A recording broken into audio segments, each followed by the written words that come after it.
Hello everyone, मैं हूं संतोष कुमार और आप सभी का स्वागत है हमारे और आपके इस चैनल एजुकेशन की दुनिया पे।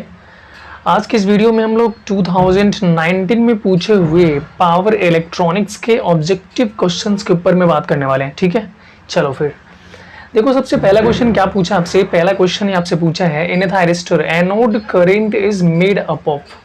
मतलब थायरिस्टर में एनोड करंट किसके मिलने से बनता है? तो आप सबको पता है थायरिस्टर में एनोड करंट होल्स और इलेक्ट्रॉन्स दोनों के मिलने से बनता है, तो इसमें कंफ्यूज मत हो जाना। ठीक है, मतलब किसी भी थायरिस्टर में जो एनोड करंट आपका होता है वो इलेक्ट्रॉन्स एंड होल्स दोनों के मिलने से बनता है। मतलब ऑप्शन नंबर सी इसका सही हो जाएगा। ठीक है, अगले क्वेश्चन की तरफ बात करते हैं अपन लोग। क्वेश्चन नंबर 2 है क्या बोला है?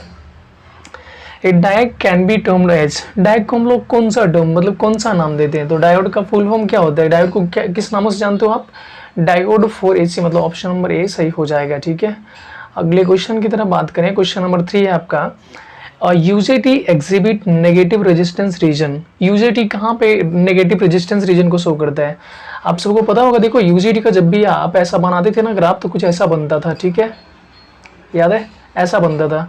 ये रीजन्स को ही हम लोग बोलते थे नेगेटिव रेजिस्टेंस रीजन, और ये मैक्सिमम पॉइंट जिसको पिक पॉइंट बोलते थे, और ये वैली पॉइंट होता था। मतलब जो वैली पॉइंट और पिक पॉइंट के बीच वाला रीजन्स होता है ना, उसी को हम लोग बोलते हैं नेगेटिव रेजिस्टेंस रीजन। मतलब क्या बोलोगे आप? Between peak point and valley point. Option number B is right. अगले क्वेश्चन की तरफ बात करते हैं। क्वेश्चन नंबर 4 है, इन्वर्टर कन्वर्ट्स। इन्वर्टर क्या कन्वर्ट्स करता है? इन्वर्टर आपका डीसी से एसी में कन्वर्ट करता है। ऑप्शन नंबर ए सही हो जाएगा। अगले क्वेश्चन की तरफ बात करते हैं।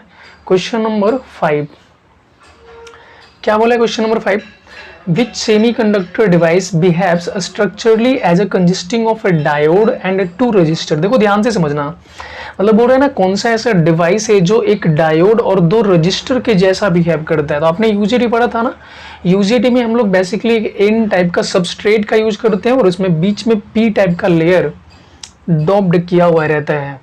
जब उसको हम लोग ऐसे इक्विवेलेंट सर्किट बनाते हैं तो वहाँ पे जो पीएन जंक्शन बनता है उसको डायोड से दिखाते हैं, और जो एन टाइप का सबस्ट्रेट हम लोग यूज करते हैं उसको हम लोग दिखाते हैं रेजिस्टेंस से। ठीक है, मतलब यूजेटी में ही एक डायोड होता है जो पीएन जंक्शन को शो करता है, और एन टाइप वाले सबस्ट्रेट को हमलोग दिखाते हैं रेजिस्टेंस के थ्रू। मतलब ऑप्शन नंबर ए सही हो जाएगा। ठीक है, चलो अगले क्वेश्चन की तरफ बात करते हैं। अगला क्वेश्चन क्वेश्चन नंबर 6 है, AC power in a load can be controlled by using. AC power को कैसे हम लोग कंट्रोल करते हैं?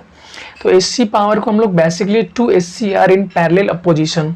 अभी आप ध्यान से चीज़ों को समझ लेना, 2 SCR के थ्रू तो हम लोग कंट्रोल करते ही हैं, लेकिन ये पैरेलल अपोजिशन का मतलब क्या हुआ कि अगर एक SCR आपका ऐसा लगा होगा तो दूसरा SCR ऐसे लगा होगा। ठीक है, मतलब दोनों एक दूसरे के पैरेलल अपोजिशन में हो गए। इन द सेंस हम ये कह सकते हैं कि एक ऐसा होगा ना, मान लो ऐसा एक SCR लगा हुआ, इसका एनोड इधर कैथोड इधर, तो दूसरे का कैथोड इधर हो, दूसरे का एनोड इधर हो कैथोड इधर होगा, दोनों एक दूसरे के पैरेलल अपोजिशन में होगा। उसके थ्रू हम एसी पावर को कंट्रोल कर सकते हैं। मतलब ऑप्शन नंबर ए सही हो जाएगा। ठीक है, चलिए अगले क्वेश्चन की तरफ बात करते हैं। क्वेश्चन नंबर 7 है, in a full wave rectifier the rectification ratio is approximately equal to. तो आप ध्यान में रखेंगे, फुल वेव रेक्टिफायर के केस में जो रेक्टिफिकेशन रेशियो होता है वो 81% होता है। ठीक है, चलो अगले क्वेश्चन की तरफ बढ़ते हैं। अगला क्वेश्चन 8 है, the P type emitter of A UJT is. अभी भी हमने आपको बताया ना कि यूजेटी बेसिकली बनता कैसे है। तो यूजेटी में एक एन टाइप का सबस्ट्रेट होता है जिसके बीच में हम लोग एक P type heavily doped material को डॉप्ड कर देते हैं। मतलब क्या कहना चाह रहे हैं सर आप? हम कहना ये चाह रहे हैं कि जो यूजेटी होता है ना उसमें बेसिकली ये एन टाइप का सबस्ट्रेट होता है, और इसमें यहाँ पे एक पी टाइप का लेयर को हम लोग डॉप्ड कर देते हैं। तो ये जो पी टाइप का लेयर होता है ना आपका, ये हैवीली डॉप्ड होता है, और जो एन टाइप का लेयर होता है जिसको आप सबस्ट्रेट बोल रहे हो वो लाइटली डॉप्ड होता है। किसकी बात कर रहा है? पी टाइप की बात कर रहा है। वो कौन सा होगा आपका? Heavily doped. Option number C इसका सही हो जाएगा। ठीक है, अगले क्वेश्चन की तरफ बढ़ते हैं। क्वेश्चन नंबर 9 होगा आपका। देखो क्वेश्चन नंबर 9 क्या बोला है, for an SCR di/dt protection is achieved through the use of. di/dt protection हम लोग किसके थ्रू अचीव्ड करते हैं वो पूछा आपसे। ठीक है, कैसे अचीव्ड करते हैं? एक SCR के सीरीज में इंडक्टर कनेक्ट करके। ठीक है, मतलब L in series with the SCR। एक इंडक्टर को हम लोग SCR के सीरीज में कनेक्ट कर देते हैं तब हमें di/dt प्रोटेक्शन मिलता है। जब dv/dt प्रोटेक्शन करना हो तो क्या बोलोगे आप? SCR के पैरेलल में एक हम लोग एक कैपेसिटर लगा देते हैं दैट प्रोवाइड्स डीवी बटा dt प्रोडक्शन, ठीक है। और ये दोनों ही सर्किट को हम उस नंबर सर्किट भी बोला करते हैं। अच्छा, अगले क्वेश्चन की तरफ बढ़ते हैं। क्वेश्चन नंबर 10 होगा आपका, ठीक है। हाँ, क्वेश्चन नंबर 10 है, in a pulse with modulation of chopper. मतलब पल्स विथ मॉड्यूलेशन में क्या करते हो, तो बेसिकली पल्स विथ मॉड्यूलेशन में हम लोग टी को कांस्टेंट रखते हैं, मतलब जो टाइम पीरियड होता है ना उसको हम लोग नहीं बदलते, और टी ऑन टाइम पीरियड को बदलते हैं, ठीक है। इट मीन्स हम ये भी कह सकते हैं कि आप जब टाइम पीरियड को कांस्टेंट रख रहे हो और आप टी ऑन टाइम पीरियड को बढ़ा रहे हो तो टी ऑफ टाइम पीरियड को घटाओगे। कहने का मतलब यही हुआ ना, हम ये बोल रहे हैं पल्स विड्थ मॉड्यूलेशन में टाइम पीरियड को कांस्टेंट रखते हैं, टी ऑन को बढ़ाएंगे मतलब टी ऑफ को क्या करेंगे, घटाएंगे, ठीक है। ऑप्शन नंबर ए इसका करेक्ट। अगले क्वेश्चन की तरफ बात करते हैं। Question number 11, chopper can be used to. Chopper को क्यों यूज करते हैं भाई, increase DC voltage, decrease DC voltage, increase और डिक्रीज डीसी वोल्टेज। बिल्कुल, चॉपर हमें वोल्टेज को बढ़ाकर भी देता है जिसको बोलते हैं स्टेप अप चॉपर, घटाकर भी देता है जिसको बोलते हैं स्टेप डाउन चॉपर, मतलब ये दोनों काम करता है आपका, ठीक है। अगले क्वेश्चन की तरफ बढ़ते हैं। क्वेश्चन नंबर 13 है आपका, सॉरी 11 था, ये 12 है, ठीक है। A single phase full wave converter operates as an inverter when. अच्छा, कन्वर्टर आपका कब इन्वर्टर के जैसा काम करता है, बोलोगे सर ये तो हमें पता था कि कन्वर्टर आपका इन्वर्टर के जैसा तब काम करता है जब जो पावर होगा वो लोड से सोर्स के साइड में फ्लो होगा। इट मीन्स पावर नेगेटिव आता है, और ऐसा तब होता था जब हम लोग फायरिंग एंगल का वैल्यू 90 डिग्री से बढ़ाते हैं ना। जब फायरिंग एंगल का वैल्यू 90 डिग्री से बढ़ाते हैं तो पावर क्या आ जाता है, नेगेटिव आ जाता है। पावर नेगेटिव आ जाता है, इट मीन्स वो लोड से सोर्स के साइड में फ्लो हो रहा होगा, और जब कभी भी लोड से सोर्स के साइड में फ्लो होगा that means it work as a inverter, ठीक है। और लोड से सोर्स में तभी फ्लो होगा जब लोड में कोई बैटरी लगा होगा। इन ऑप्शन नंबर डी करेक्ट हो जाएगा। 90 डिग्री से 180 degree and there is a suitable DC source in the load, मतलब कोई भी डीसी सोर्स लोड में लगा होना चाहिए तभी ये चीजें हो सकता है। अगले क्वेश्चन की तरफ बढ़ते हैं। क्वेश्चन नंबर 13 क्या पूछा है, the average value of the output voltage in a step down DC chopper is given by. Step down DC chopper में बेसिकली एवरेज आउटपुट वोल्टेज क्या होता है आपको पता है, वी आउटपुट इज इक्वल होता था अल्फा इंटू वी एस। अगर स्टेप अप की बात करोगे तो V output is equal to V S upon में 1 अपॉन अल्फा होता था, ठीक है। यहाँ पे यार अल्फा नहीं लिखा, के लिख दिया, तो चलो ऑप्शन नंबर बी क्या हो जाएगा, सही हो जाएगा। V output is equal to K into V S, मतलब ड्यूटी साइकिल को इन जनरल अल्फा से लिखा जाता है, बट यहाँ पे तो लिखा ही नहीं, लेकिन हमें लग रहा है कि जो उसके रिलेटेबल ऑप्शन है उसमें से भी सही हो सकता है, ठीक है, लगा देंगे। अगले क्वेश्चन की तरफ बढ़ते हैं। क्वेश्चन नंबर 14 है, the control method used for PWM DC to DC converter is. कौन सा मेथड हम लोग यूज करते हैं, इसमें बेसिकली करेंट कंट्रोल मेथड का यूज करते हैं। ऑप्शन नंबर 20 का सही होगा, ठीक है। चलो अगले क्वेश्चन की तरफ बात करते हैं। Question number 15। क्वेश्चन नंबर 15 है, a fully controlled converter uses. Fully control converter कौन सा यूज करता है, तो यार देखो जितने भी कन्वर्टर हमने पढ़ा था, बेसिकली हमने आपको पढ़ाया था, जितने भी कन्वर्टर थे सबके सब में एक SCR लगाया जाता है और एक फ्री व्हीलिंग डायोड लगाया जाता है। Why free wheeling diode sir, free wheeling diode इसलिए क्योंकि जब हम लोग चार्ज करते हैं डिस्चार्जिंग पर्पस के लिए, बेसिकली डिस्चार्जिंग पाथ प्रोवाइड करने के लिए हम फ्री व्हीलिंग डायोड का यूज करते हैं। But the main component of the full control converter is SCR, ठीक है। मतलब हम लोग केवल SCR के थ्रू ही इनपुट के साइकिल को कंट्रोल करते हैं। तो कभी भी आप ऐसा मत लगा देना कि both diode and thyristor, no, हम लोग केवल थायरिस्टर का यूज करते हैं, लेकिन एक फ्री व्हीलिंग डायोड भी होता है, नोट डायोड, ठीक है, and that free wheeling diode is used for the discharging path. मतलब यहाँ पे कौन सा option number B is the correct answer. केवल थायरिस्टर का यूज करते हैं हम लोग फुल्ली कंट्रोल कन्वर्टर को डिजाइन करने के लिए, ठीक है। क्वेश्चन नंबर 16 है आपका, देखो क्या बोला है, विच device can be used in chopper circuit. Chopper circuit में कौन सा डिवाइस यूज किया जाता है, तो हमने आपको बताया था चॉपर सर्किट में BCD, मॉसफेट, GTO सभी चीजों का यूज करके बनाया जाता है, लेकिन बेसिकली चॉपर को हम लोग इसमें दिखाते नहीं है। चॉपर के अंदर में जो भी सर्किटरी मिलके बनाया जाता है उस चीजों को हम नहीं दिखाते, बेसिकली चॉपर को एक स्विच के जैसा हम दिखा देते हैं, ठीक है, जो केवल ऑन या तो ऑफ होता है। अच्छा अगले क्वेश्चन की बात करें तो अगला क्वेश्चन पूछा आपसे, the load voltage of a chopper can be controlled by varying. Load voltage को कैसे वेरी करते हैं, ड्यूटी साइकिल को वेरी करके, है ना। लोड वोल्टेज को वेरी करना है तो बेसिकली आप ड्यूटी साइकिल को वेरी करके ये चीजें कर सकते हो। अगले क्वेश्चन की तरफ बढ़ते हैं। अगला क्वेश्चन है क्वेश्चन नंबर 18, आपसे पूछा है in a pulse width modulation. Pulse width modulation में क्या करते हो? The output voltage is modulated. हाँ यार बिल्कुल, पल्स विड्थ मॉड्यूलेशन में हम लोग आउटपुट वोल्टेज को क्या करते हैं? मॉड्यूलेट करते हैं। ऑप्शन नंबर ए सही हो जाएगा। अच्छा अगले क्वेश्चन की तरफ बढ़ते हैं। क्वेश्चन नंबर 19 होगा आपका। क्वेश्चन नंबर 19 क्या है? अच्छा ये है, हाँ। The power MOSFET is a current controlled unipolar device, voltage controlled unipolar device, current controlled bipolar device. देखो आपको एक चीज क्लियर रहना चाहिए कि जो मोसफेट होता है, फेट होता है, ये सब ना करेंट वोल्टेज कंट्रोल डिवाइस होता है, सॉरी, ठीक है। जो आपके बीजेटी होता है, जो फेट होता है, मॉसफेट होता है, सबके सब क्या है आपका वोल्टेज कंट्रोल्ड डिवाइस है। और जो आपका बीजेटी होता है जिसको आप एज एम्पलीफायर यूज करते हो, वो कैसा होता है आपका करेंट कंट्रोल डिवाइस होता है। और बात रहा यूनिपोलर और बाइपोलर का, तो जो मोसफेट होता है आपका वो यूनिपोलर डिवाइस होता है, ठीक है। इट मीन्स कौन सा हो जाएगा? Voltage controlled unipolar device. फिर से आपको हम याद दिला दे रहे हैं, जो मोसफेट होता है, फेट होता है, ये सबके सब वोल्टेज कंट्रोल डिवाइस है। और जो आपका बीजेटी है ये करेंट कंट्रोल्ड डिवाइस है। तो इसके हिसाब से कौन सा ऑप्शन सही हो जाएगा यहाँ पे? वोल्टेज कंट्रोल्ड यूनिपोलर डिवाइस, मतलब ऑप्शन नंबर बी, ठीक है। अगले क्वेश्चन की तरफ बात करते हैं। Question number 20, a step down chopper can be used in. Step down chopper को हम लोग कहाँ पे यूज करते हैं? इलेक्ट्रिक ट्रैक्शन में, इलेक्ट्रिक व्हीकल्स में, मशीन टूल्स में, ऑल ऑफ द अबव, सभी में यूज करते हैं, ठीक है। मतलब डी ऑप्शन सही हो जाएगा।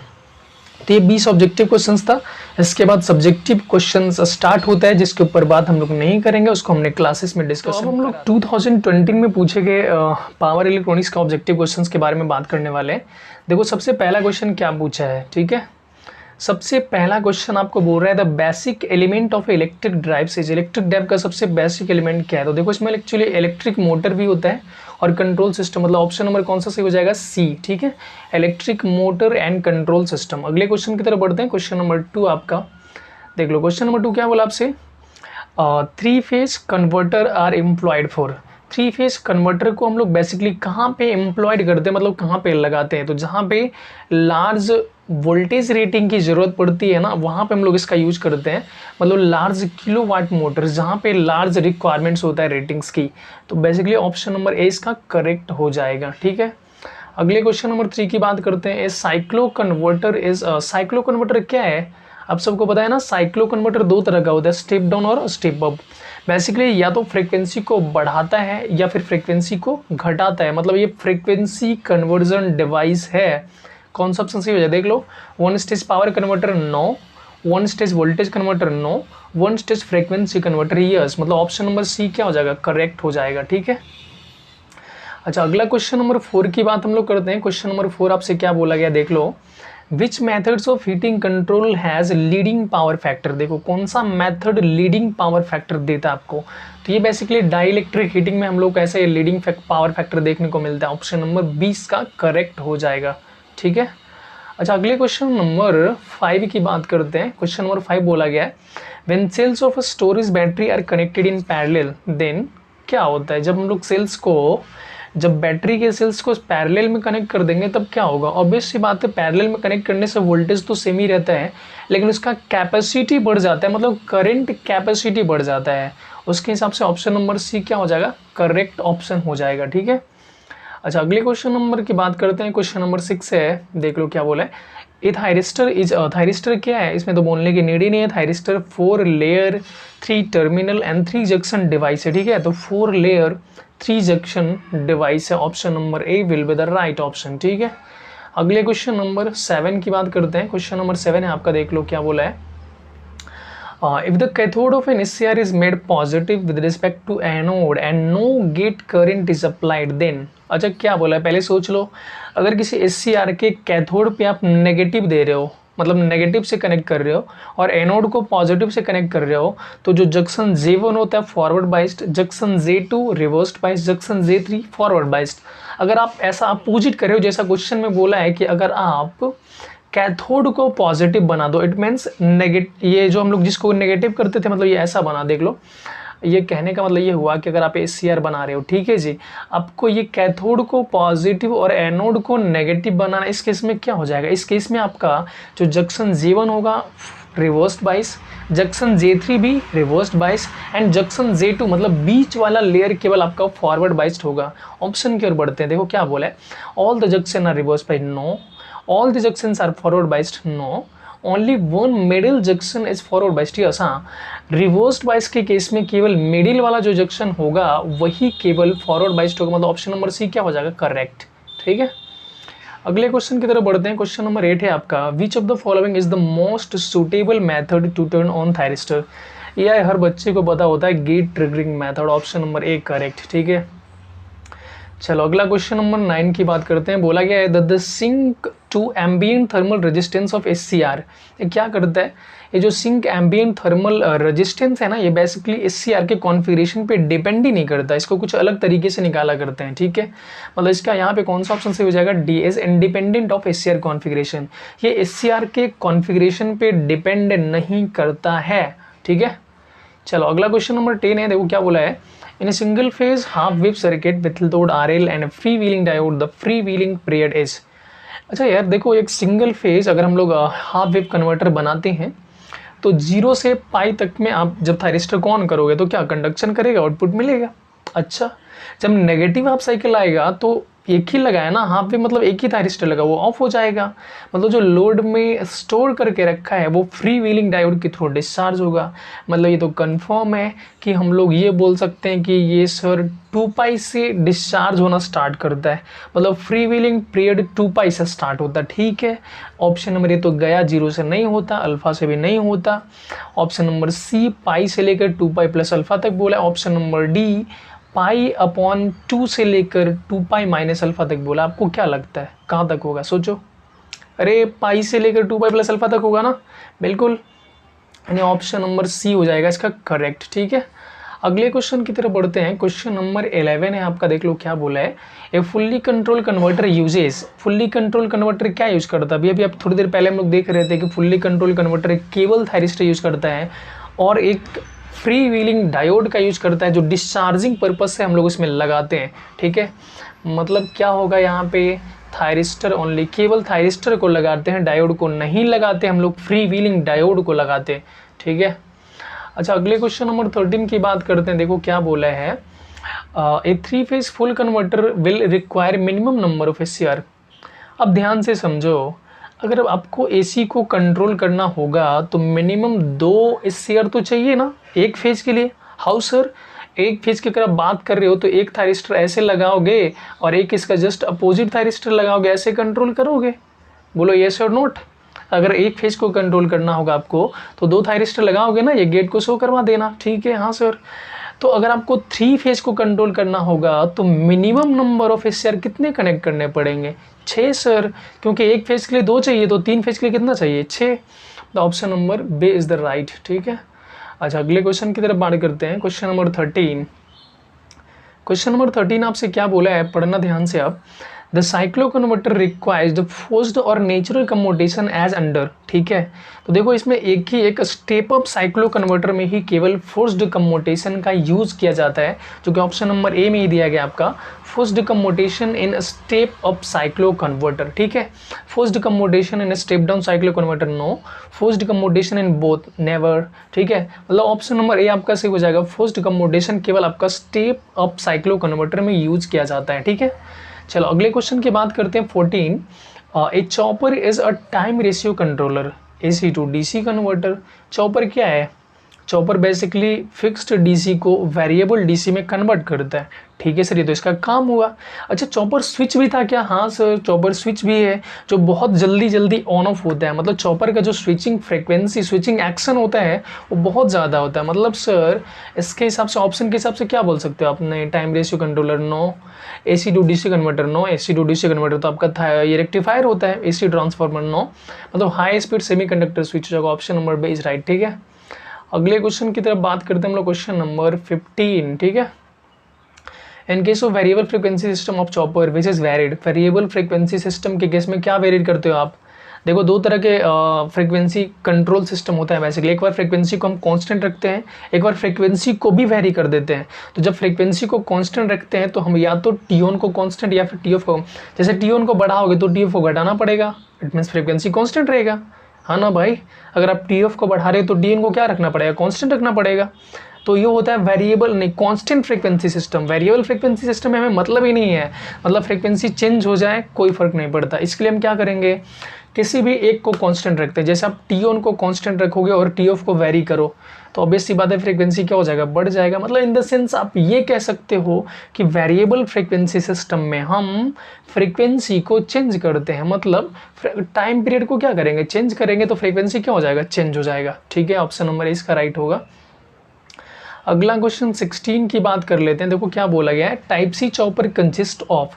टाइप सी चॉपर किससे मिलकर बनता है। ऐसे तो आपको याद होगा type C chopper is made up of type combination of type A and type B.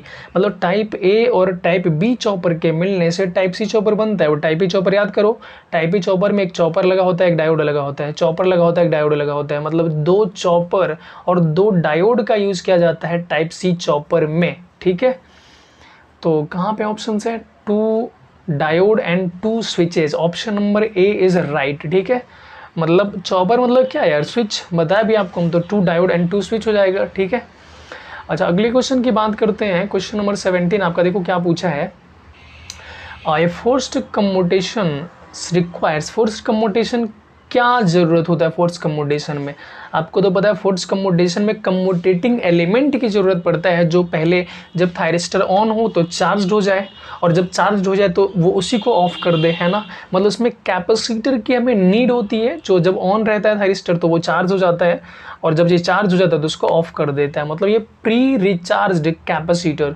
एक प्री चार्ज्ड कैपेसिटर की आवश्यकता होती है, जो पहले से ही अब चार्ज हो, वैसे कैपेसिटर की हमें नीड पड़ती है फोर्स्ड कम्यूटेशन में। मतलब ऑप्शन नंबर ए सही हो जाएगा। ठीक है, अगले क्वेश्चन की बात करते हैं। Question number 18, question number 18। ठीक है, अच्छा क्वेश्चन नंबर 18 ये है। ठीक है, देखिए, the shape of the output voltage wave form in a single pulse width modulation is. Single pulse width modulation में बेसिकली जो आउटपुट का शेप होता है वो आपसे पूछा है। तो सिंगल पल्स विड्थ मॉड्यूलेशन में जो आउटपुट का शेप होता है वो आपका क्वाइसी स्क्वायर वेव होता है। ठीक है, क्वाइसी स्क्वायर वेव होगा तो कौन सा ऑप्शन सही हो जाएगा, option number C is the right. ठीक है, अगले क्वेश्चन की तरफ बढ़ेंगे। क्वेश्चन नंबर 19 है आपका, देख लो, a single phase half bridge inverter requires. Single phase half bridge inverter क्या रिक्वायर्स होता है उसमें, तो बेसिकली इन्वर्टर में आपका डीसी इनपुट पे चाहिए, आउटपुट पे आपको एसी कन्वर्ट करके देगा। तो बोलो 2 wire AC supply, single phase की बात करें तो 2 wire AC supply is this possibles. हाँ, हो सकता है ऐसा, आगे पढ़ लेते पहले। 2 वायर डीसी सप्लाई या 3 wire DC supply, 3 wire AC supply, no. तो ऑप्शन नंबर सी और डी तो हो ही नहीं सकते भाई, क्योंकि 3 वायर की बात कर रहा है। 2 फेज में 3 वायर कहाँ से आ जाएगा। ठीक है, मतलब 2 wire AC supply, 2 wire DC supply, what do you think क्या होगा। अगर इन्वर्टर की बात करें तो 2 वायर डीसी सप्लाई, मतलब ऑप्शन नंबर बी सही हो जाएगा। ठीक है, चलो अगले क्वेश्चन, मतलब लास्ट क्वेश्चन की बात कर लेते हैं। क्वेश्चन नंबर 20 आपका क्या बोला है, in the series inverter control method. Series inverter control method में बेसिकली हम लोग क्या करते हैं, सीरीज इन्वर्टर कंट्रोल मेथड में हम लोग आउटपुट वोल्टेज को टू इन्वर्टर, मतलब टू इन्वर्टर का जो आउटपुट वोल्टेज को सम अप करके ऐसा कंट्रोल करते हैं। ठीक है, मतलब ऑप्शन नंबर सी इसमें करेक्ट है। आप उसको ध्यान देंगे, 2-3 बार देख लेंगे, आपको भी समझ में आ जाएगा। ठीक है, in the series inverter control method output voltage of 2 inverter are sum up with the help of transformer. यहाँ पे ऑप्शन नंबर सी आपका सही हो जाएगा। ठीक है, तो आई होप कि आपको मज़ा आया होगा, आप कॉन्सेप्ट को अच्छे से रिवाइज भी कर पा रहे होंगे, आपको ऑब्जेक्टिव का आंसर भी पता चल गया होगा। ठीक है, अब हम लोग मिलते हैं किसी अगली वीडियो में। अगर आपको वीडियो अच्छा लगता है, अगर आपको समझ में आ गया हो तो आप चैनल को सब्सक्राइब भी कर सकते हो, अपने दोस्तों तक वीडियो को शेयर भी कर सकते हो। ठीक है, मिलते हैं किसी अगले वीडियो में हम लोग, तब तक के लिए पढ़ाई करते रहें। All the very best.